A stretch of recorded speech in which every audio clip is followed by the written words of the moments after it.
O julgamento sobre se os parlamentares podem ser punidos por medidas cautelares ainda não acabou.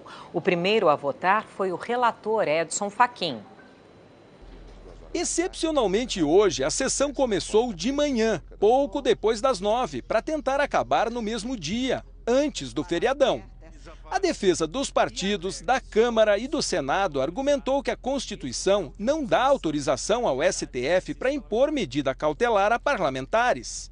Nenhum dos órgãos é maior que o outro. O Senado não é maior que o Supremo não é maior que o Senado da República.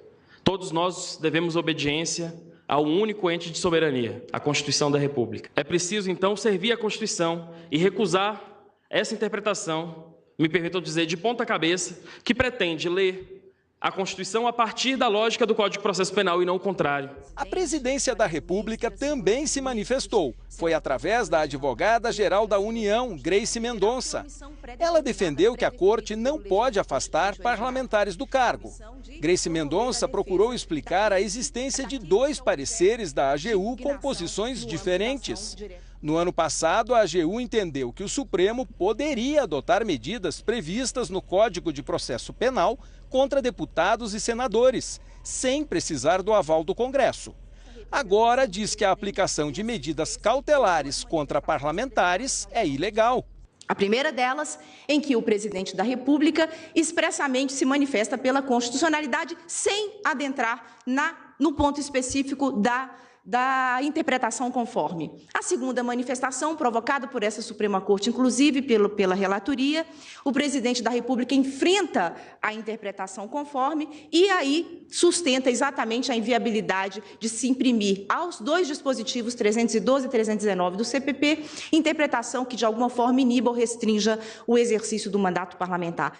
O ministro Luiz Edson Fachin, relator da ação, foi o primeiro a votar. Ele disse que não se pode usar a mesma premissa de revisão de uma medida do Poder Judiciário pelo Legislativo, como se faz em casos de perda de mandato, por exemplo. Fachin afirmou que há uma grande diferença. Perda de mandato é medida irreversível. Já a suspensão temporária da função pública, que é o que está em discussão, é para evitar a prática de infrações penais. O relator disse ainda que não se pode confundir imunidade com impunidade. Uma vez que a imunidade é referente ao cargo e àqueles que o detêm, não pode ser confundida em nenhum momento com impunidade ou a possibilidade de vir a sê-lo. Afinal, a imunidade é uma garantia, porque a República não comporta privilégios. Até porque privilégio é incompatível com a República. Fachin rejeitou a ação, enfatizando que políticos devem ser responsabilizados por seus atos. Entendo que a compreensão adequada desses 3 parâmetros há de ser feita à luz do princípio que mencionei inicialmente, ou seja, do princípio republicano que está na Constituição.